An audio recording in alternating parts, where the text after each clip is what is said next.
Carla, we're live. Thank you. Welcome everyone to another installment of Good Morning Hallandale Beach. Today is September 30th, 2021. My name is Carla Guadamus Davis. I am the broker and owner of I Love Mi Casa Realty, and I proudly serve on the board of directors of the Hallandale Beach Chamber of Commerce. This morning's topic is extremely exciting. It's about the 2021 Florida legislative updates. Our special guest is Florida House State Representative Joseph Geller.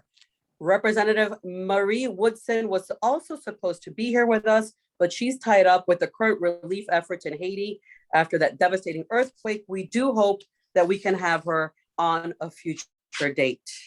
But before we dive into it, we'd like to acknowledge our corporate sponsor, Broward Palm Beach's St. Lucie Realtors, which is the third largest local realtor association in the nation. Paulina Hurtado, Vice President and Chair of the South Broward Regional Board of Directors of the Broward Palm Beaches and St. Lucie Realtors, will be making and delivering our special remarks this morning. Good morning. Thank you so much, Carla. I really appreciate that. I am very honored to be here with you guys this morning.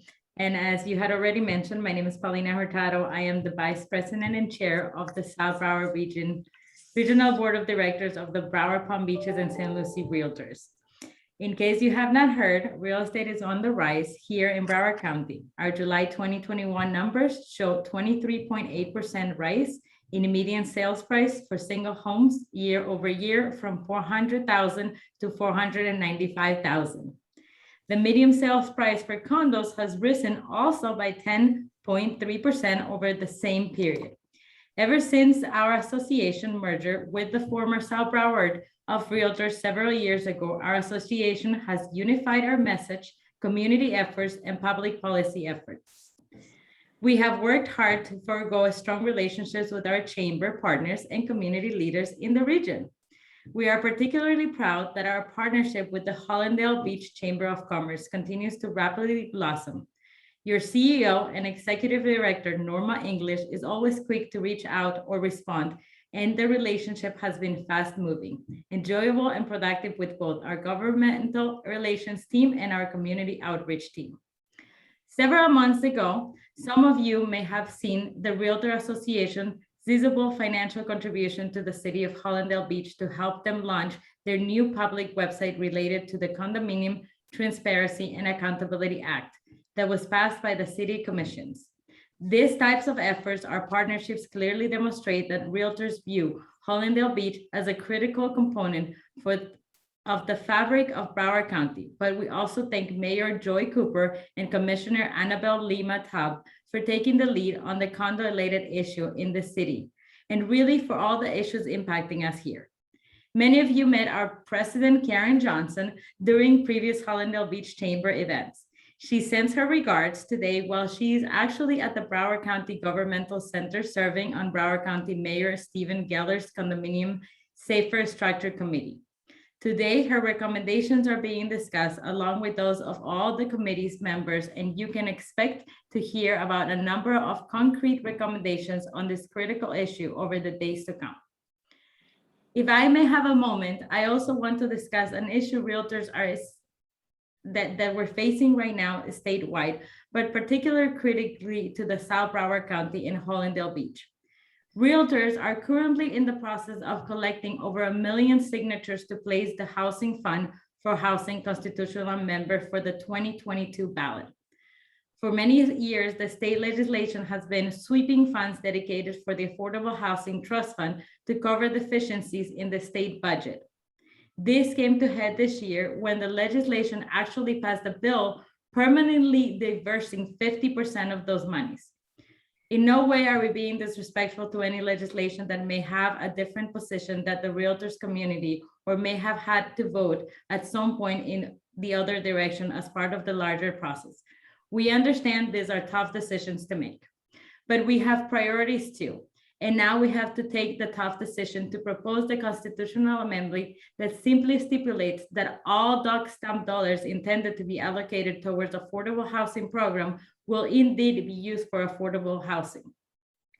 We need the support of the business community and our community leaders as we aim to create affordable housing options for our workforce. Stronger workers mean stronger communities as a stronger business environment. Please visit housingfundsforhousing.org to download and sign and mail the petition to the address indicated. If any group or organization wants to actually organize their own signing ballot initiative, I will gladly volunteer myself, and our association will gladly pick them up. Please remember that only hard signatures, not scanned or stamped, will be accepted. The Broward, Palm Beaches, and St. Lucie Realtors is 100% committed to Hallandale Beach, including business, workers, leaders, and entire community. And I am excited not only for this great program today, but everything else but our combined efforts in the days and months ahead. Thank you so much for having me here present today, represented our association, and it was truly an honor. And I really wish you the best for the rest of the program today.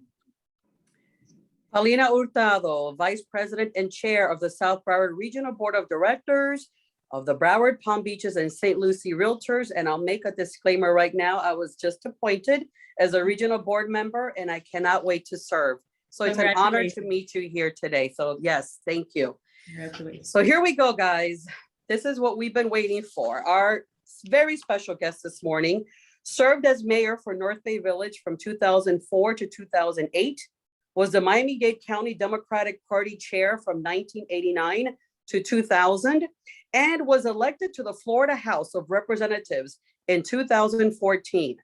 Currently, he represents District 11, which includes Surfside to Dania Beach. Florida House Representative Joseph Geller. Welcome and good morning. Good morning, Carla. Thank you for having me here today. Thank you, Ms. English. And I want to say a special shout out to Ms. Hurtado and the Realtors, a wonderful organization. I've been privileged to have their support in the past. In fact, my wife is a Realtor, and it's an organization that does great work. So good morning to everyone. And I'm very happy to be back here with the Hallandale Chamber, where I've appeared so many times in the past. Always my great pleasure. Well, thank you for being here. And we really want to thank you for taking time out of your schedule. And I think it's always a treat when we can speak with someone like yourself, where we can pick your brain, not just small quotes that we see on television for 30 seconds. So guys, we have a full hour if we have enough questions, or 45 minutes if you don't. So if you have questions, please go on the Q&A box. We will read them. We will take a look at them, and I will ask them myself to Representative Geller. But you must go on the Q&A box, ask any question that you have, and I will ask them to him. So we just, yes, go ahead. District number is District 100. As we sit here today on August 30th, it's District 100. And I always tell people the easiest one to remember, SCAN. It just, very simple. And it's quite a big district, actually, because you and I discussed this the other day. I mean, you're talking South Surfside to Dania Beach. You're more on the east side. That's I mean, how many residents does that account for? I have like something like a dozen cities, a dozen different municipalities, and a few little pockets of unincorporated area. Each house district is something on the order of about 350,000 people. And this one really kind of starts not just at Surfside, which of course we know that that's actually the other meeting I have later this morning, is updating on what's going on in the investigation of Surfside with Miami-Dade County local leaders. But the district starts there and in North Miami at the Sans Souci community, and it kind of goes up on both sides of the Intracoastal, all the way to the Dania Cutoff Canal, practically into the airport. So it is a very large district. It's very diverse in a lot of ways. And, it's been my great privilege to represent it since 2014. I'm in my fourth and constitutionally mandated final term because of term limits. So I'm there through the end of next November.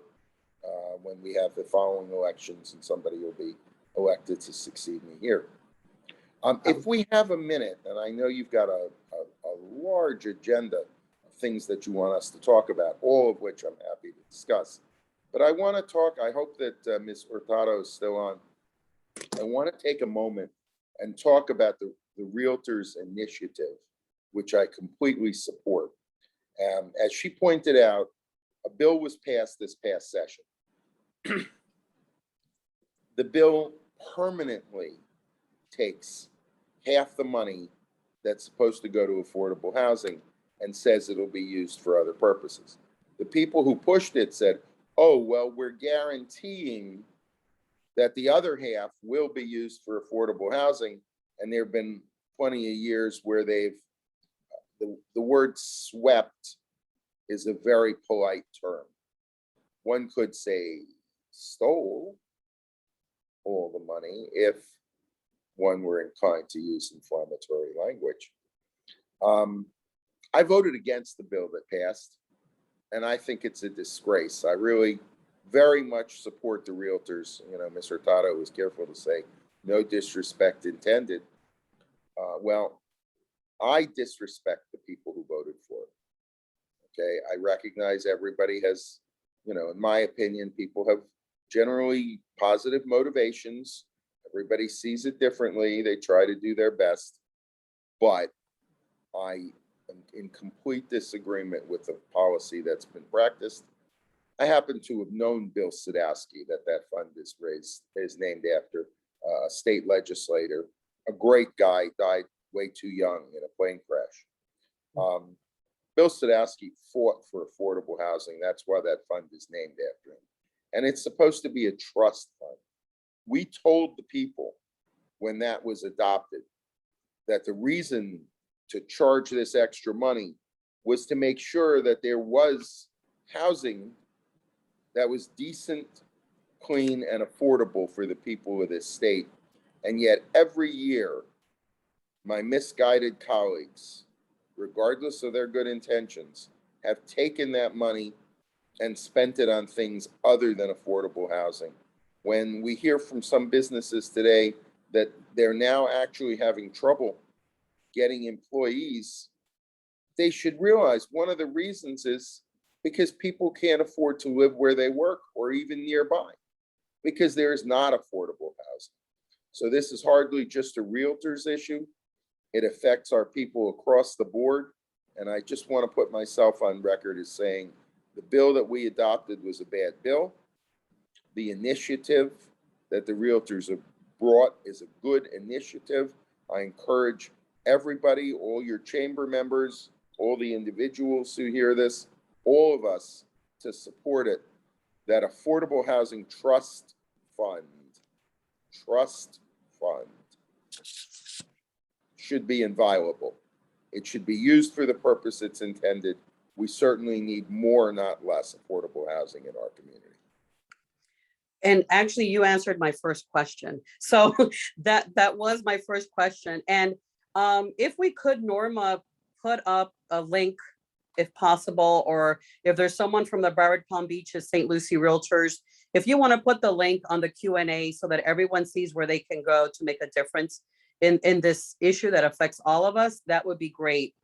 That was actually the first question I had because it was a good segue to start. Thank you, Pauline. I just see that you put the housingfundsforhousing.com. It's correct, yes. So if you guys... Here's the second question too. Just jump one more time. Also talking about the realtors. Another thing that the realtors have pushed, although not to the point of a constitutional amendment, is to get rid of this ridiculous tax on commercial rent. I mean, we are the only state in the whole country that still has that. And we've been inching it down a little bit at a time, but it's ridiculous to have, you know, that doesn't make any sense.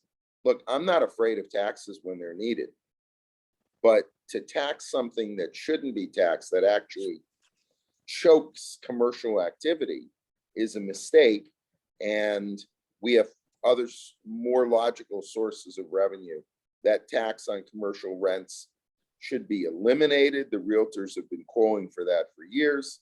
I've supported that in the legislature. Another good idea. There's simply no purpose for it. Landlords,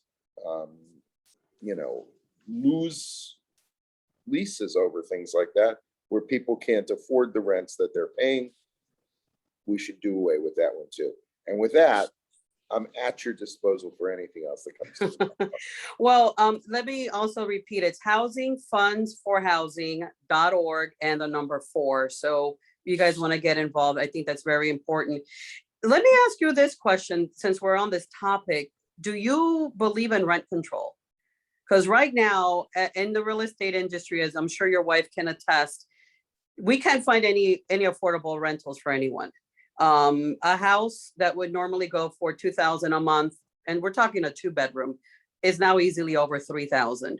I mean, it's expensive. We get clients every day that want to rent something and we can't find it. It has to be a certain budget. Do you believe in rent control in Florida, since we don't have it? It's a little complicated in terms of an issue, but although I'm a progressive and I support affordable housing, affordable rental, etc., I happen not to think that rent control is the best way to go. I know places that have it, like New York, have had a lot of problems with it. So I would prefer, as opposed to rent control, I think the answer is to provide rent support. I think that there are a lot of things the government could do, if we had the will, to reduce rents, to keep them affordable, including rent subsidies if necessary. I'm not opposed to that. We have a program called Section 8 that can be greatly expanded. I know some people don't like Section 8, but I think by and large they're wrong.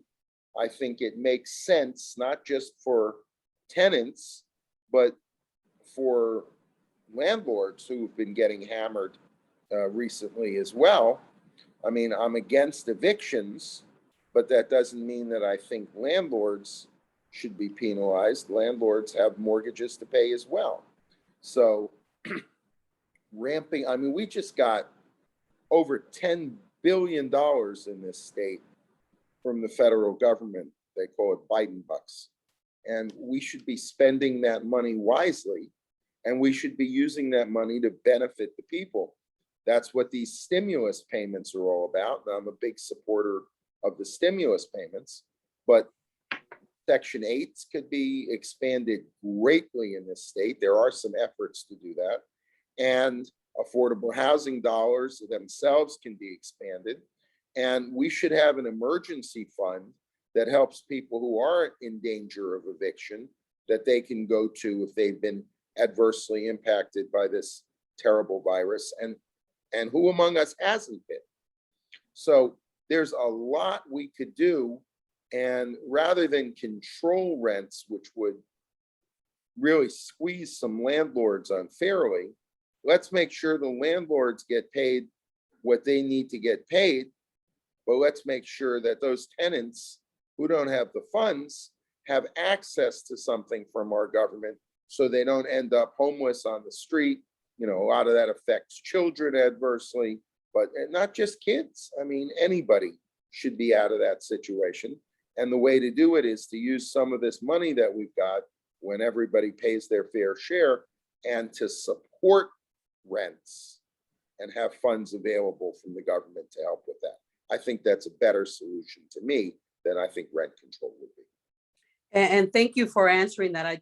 That question just came up to my head because we were discussing affordable housing, and that's one of the biggest issues.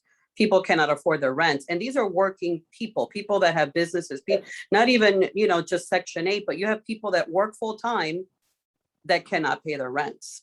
And that's a little scary. They can't live near where they work. They have to live very far away.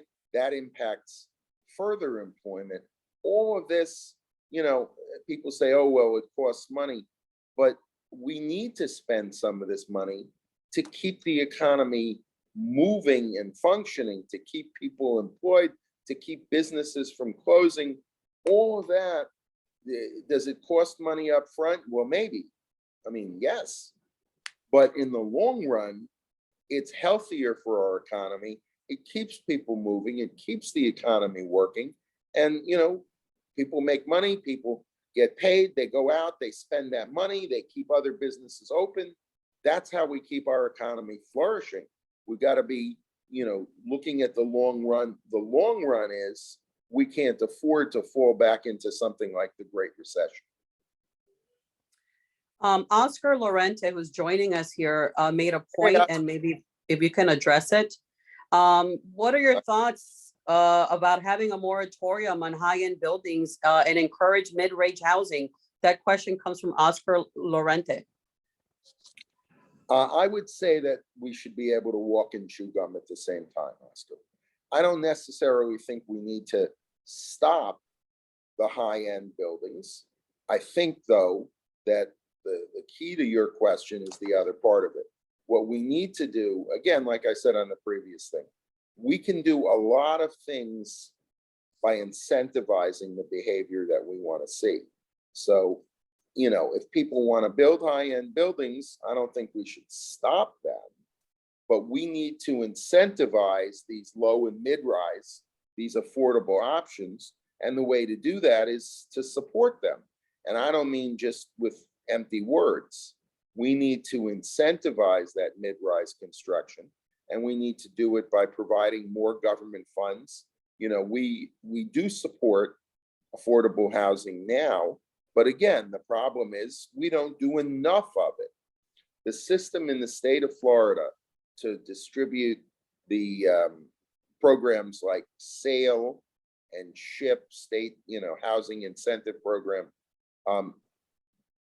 Currently, the state agency, the Florida Housing Finance Corporation, that funds those projects, funds like 3 projects a year in Broward County.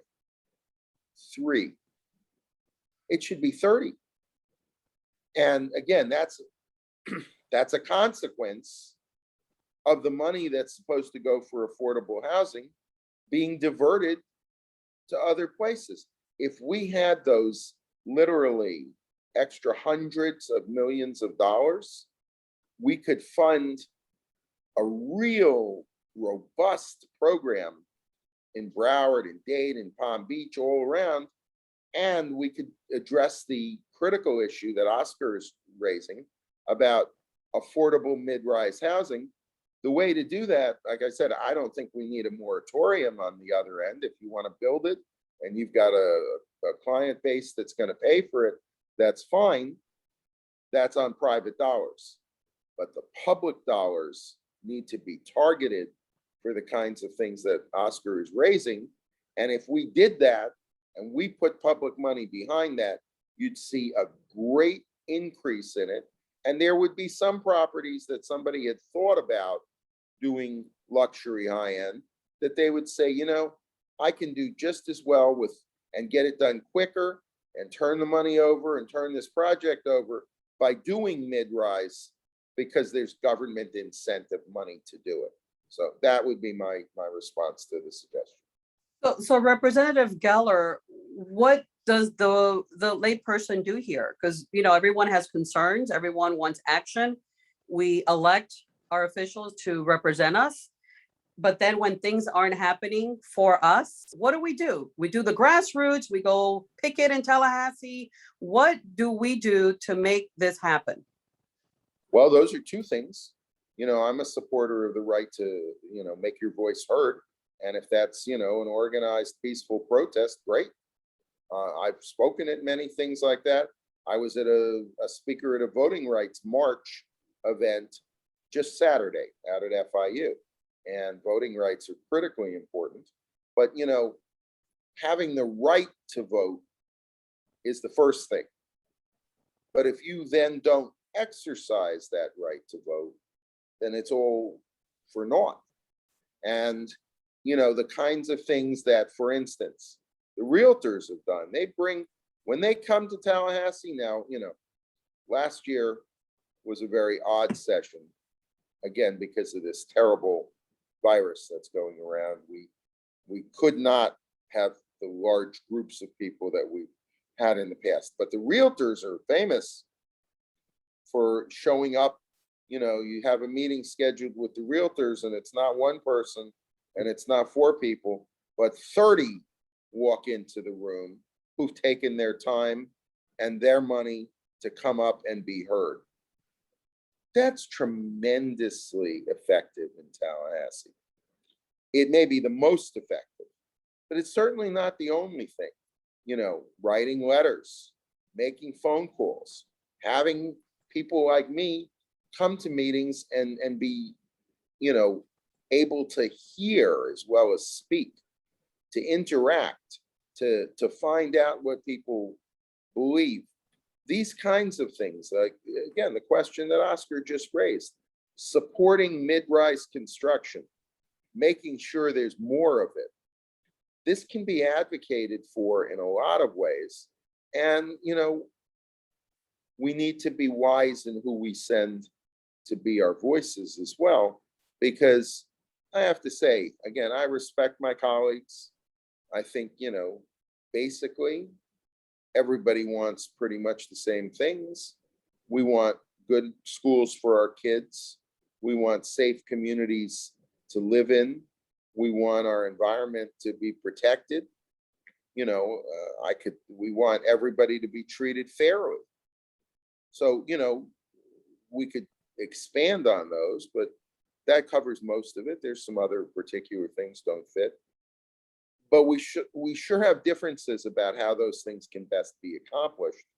I belong to a party I'm proud to belong to, but we're not the party in power in Tallahassee. And I think we would run things very differently if we were. We wouldn't tell school boards that they can't protect the kids that they're sworn to serve, just to name one. So, elections have consequences. Our elections have had consequences. We have a chance next year to reset things, because even if the legislature may not change hands, if you have a new governor, things become dramatically different. If we change the composition of the US Senate, things become dramatically different. Elections have consequences, and all of your members, the members of the chamber, their family and friends, the employees of the businesses in the chamber, everybody needs to be heard. Everybody needs to advocate for what they think is right. And you need elected officials who will listen to the voice of the people. Well said, Representative Geller, well said. There were some laws that went into effect this July. I don't expect you to know all of them by heart. However, I do have a question. Is there one particular law? Are we still there? I'm here, sorry. Okay, I don't see there you go. Is there one particular law that just went into effect, in your opinion, that you believe affects us either positively or negatively the most? Well, it's hard for me to say the most, but let me just say that as a general rule, I'm kind of a critic of what our legislature has done. I don't support most of what got through. If it got adopted, there's a good chance I was against it. And I just think our legislature is tremendously misguided. I argue against and debate a lot of these bills. Now, we do see an awful lot of them. Sometimes a little tough for any individual to keep up. So we try to, work with each other.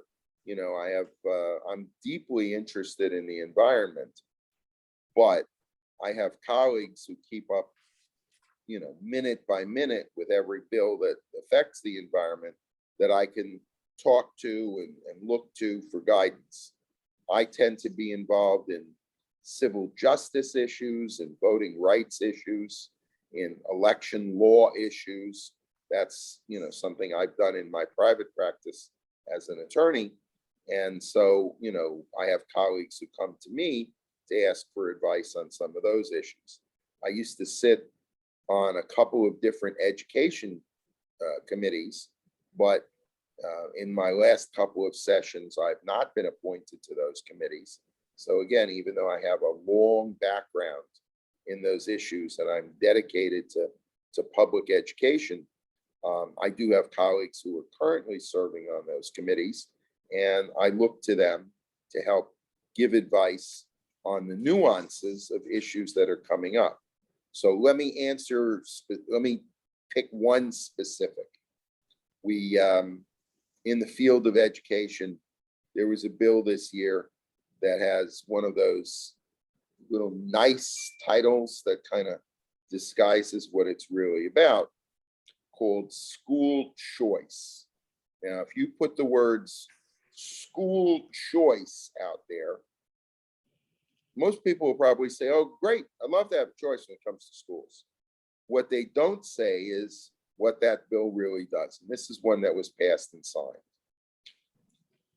What it does is provide more money for school vouchers for people to send their children to private schools. I'm against that. I'm not against people sending their kids to private schools. That's their choice. If you want to send your kids to private school, more power to you.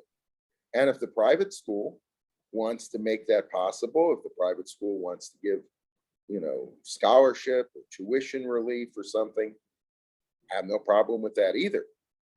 My issue is taking public funds and using that to provide for people to send their kids to private schools. Yeah, I'm reading part of the law, and it states the policy removes rules requiring students to be previously enrolled in public schools to participate and eliminates current wait list for those eligible. Is that? Yeah.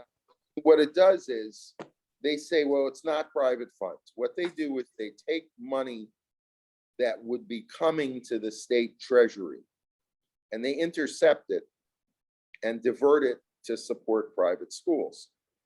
You know, I talked about this once years ago with one of the policy chiefs at the teachers union.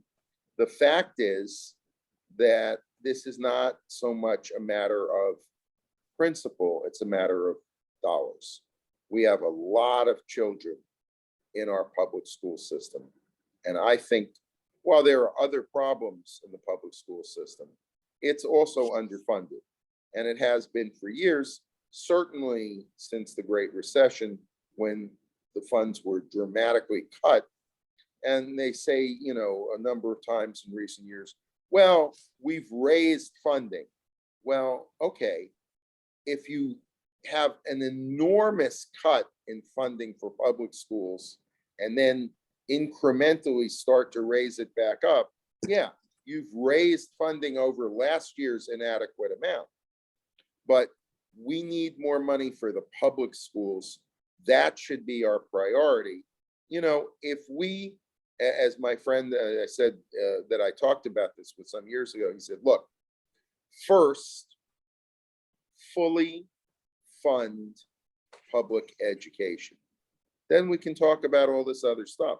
Now, I do want to carve out, there have been programs called McKay scholarships, Gardner scholarships, named after former Senate leaders, that have specifically been designed to address special needs children.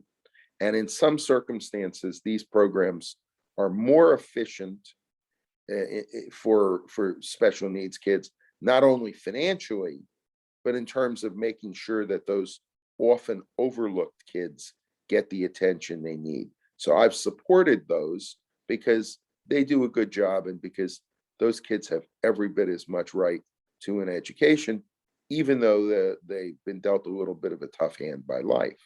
But in general terms, first fund public education.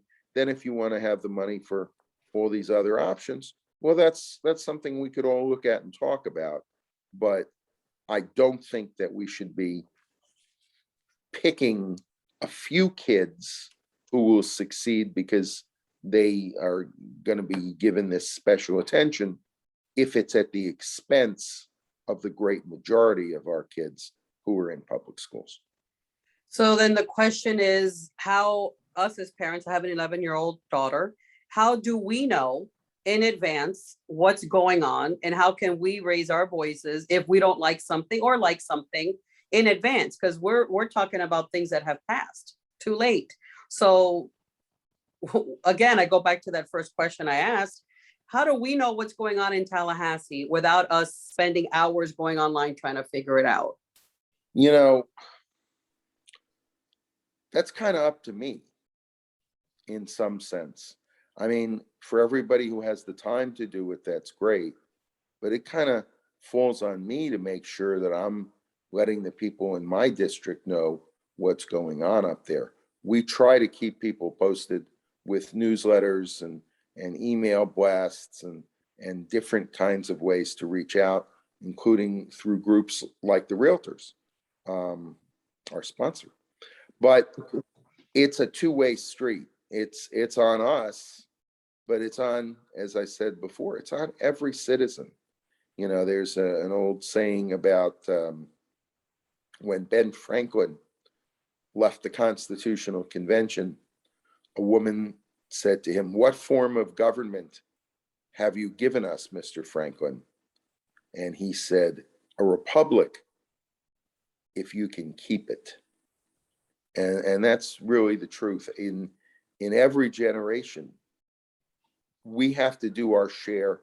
I heard someone last night, a member of Congress who is running for governor. His name is Charlie Crist. And he said that he thinks the highest office that anyone has in our system of government is citizen, because it's the citizen who has the most rights, the greatest responsibility, and both obligation and opportunity. And I think that's the case. Every one of us, you know, I'm not going to be in public office pretty soon. My term expires next year. I'll be a private citizen. And of course, I've spent most of my life that way. Every one of us has the opportunity and the obligation to engage to the degree that our life allows us in the civic discourse. It's not, I have a 14-year-old. She just, an old guy like me. She just started high school. But those of us, you know, among us who don't have kids should still be worrying about the education system, because it produces the people who are going to be running our system 5, 10, 20 years down the road. So whether or not you personally have children, how our education system functions affects you directly. The same for, you know, we're all, God willing, going to be senior citizens at some point. You know, I mean, I know some few of us may not make it, but the rest of us are going to. And we all need to be concerned about what the government does and how it treats senior citizens. And we all need to be concerned about not just climate change, but our environment in general. So important in Florida to our economy. We all need to worry about that. And there's a host of things. Now, if we elect good people whose views align with ours, sure, we can trust them to some degree to carry out the things we want them to do and that we elected them to do. But we always have to stay involved. And to the degree that life allows us, we all have to stay vigilant. Thank you for those words. I think they make a lot of sense. And sometimes we're busy in our everyday lives just trying to live and work and do what we do. I just thought while you were talking, I think it's kind of simple for us that are busy. Find out who represents your district for that legislative year. Make a call at the beginning of the year, introduce yourself. Say, hey, I want updates. I want to know what's going on. And if there's something that's going to be put on for a bill, I'd like to know. I think that's step one, is find out our district, okay? And be a little proactive. And like you said, it goes both ways. And I think that that's one way for us to stay more involved than to find out later that something passed and now we're all complaining about it. Always better at the front end. And, you have somebody like me in the state house. Everybody has a state senator. Everybody's got one. You have somebody who represents you on the county commission, and for those who live in the Hallandale area, Hallandale Beach area, they would jump me for that. It's Commissioner Beam Fur. Somebody mentioned earlier that the Realtors president is over at the task force called by the Broward mayor. What was his name again? Geller? Oh yeah, Geller. That's my little brother. But you have a mayor you can call on. You have Joy Cooper, the Hallandale mayor, and other members of the commission.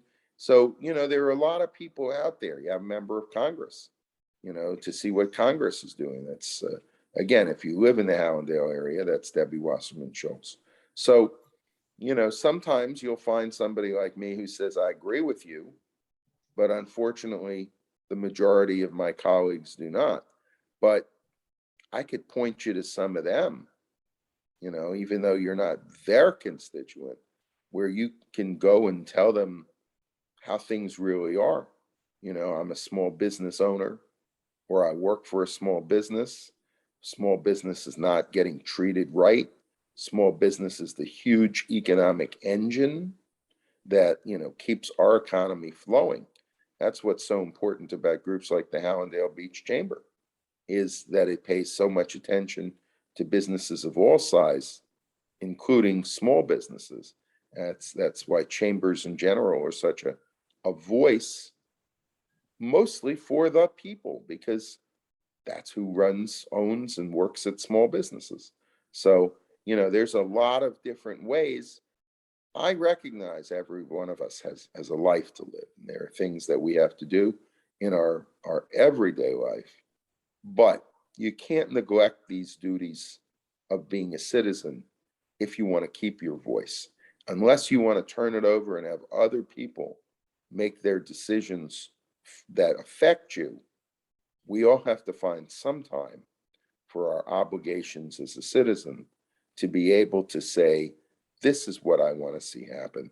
This is what I want, for instance, to affect my son or daughter in their school. Absolutely. Well said. And I remember learning that in civics lesson back in Miami Springs junior and senior high school. So it is a refreshing reminder to all of us to stop for a minute and find out who's representing us and ask questions and be more involved. And I thank you for that. And thank you for encouraging everyone here to do that.